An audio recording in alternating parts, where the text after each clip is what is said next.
Hi again. So the next point that I want to address in the Avery case, and I will make other videos that don't have to do with the Avery case, but I feel that this is a very important topic, and I will tell you why. This is not the first time that we have seen, you know, government officials, specifically officers of the law, uh, behave in a manner that just was wiggy. And if it happened before, it'll happen again. And we cannot have that. We need to insist on our rights. And only by insisting on our rights and only by being informed as citizens will we prevent such things from occurring in the future. You see what I'm saying? So here's my issue. Teresa Hallbach went to the house on October 31st of 2005. She took the pictures, she left. That's what we know for sure.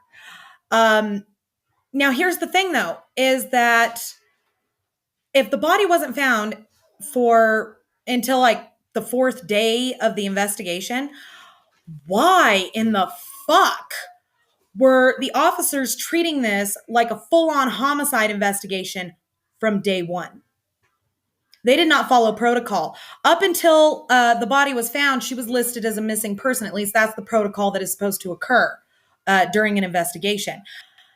They should have been, I mean, I understand searching the Avery property for any clue as to her whereabouts, but they weren't just searching for a clue as to where she could be. In fact, in the video, the sheriff's department video where they're going through Stephen Avery's house and they're walking through, you'll hear a female reading off an invitation from the Wisconsin Innocence Project inviting Mr. Avery to a luncheon for exonerees.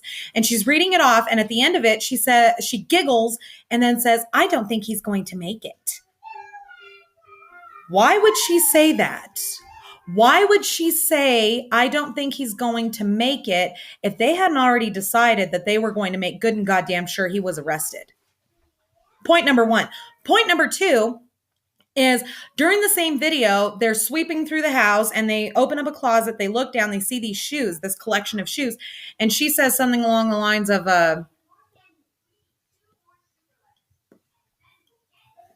"We should take these shoes in case there's any burglaries, unsolved burglaries with shoe imprints." Almost like if Teresa turns up alive and we can't pop him for that, we can pop him for something else. They had already decided that they were going to nail his ass. At least that's the impression I got from not just that specific investigator, but other investigators and things that had been said. It seemed to me like either way around it, Stephen Avery was going down. And they were looking for anything to pin on him.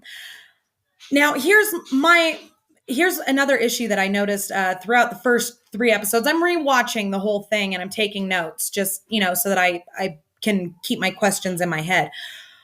Why was Stephen Avery's own house the only one on the Avery property to be searched?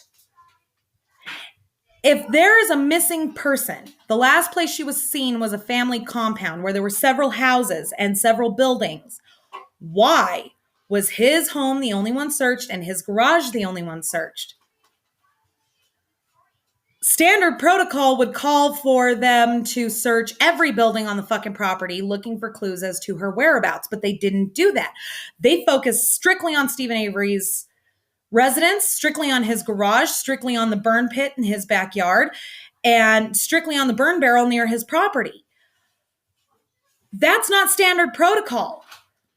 That's not how that's supposed to go. They were treating this like a murder investigation from day one. And they had already chosen a suspect. Then when they did find her car, on the radio dispatch, you'll hear it. Somebody says, "We found the car." And he's like, "Okay, is he in custody yet?" Is who in custody?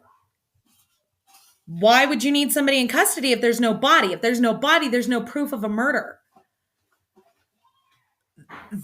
This whole investigation was botched from beginning to end. I will point out some more inconsistencies in a subsequent video. Thank you for watching.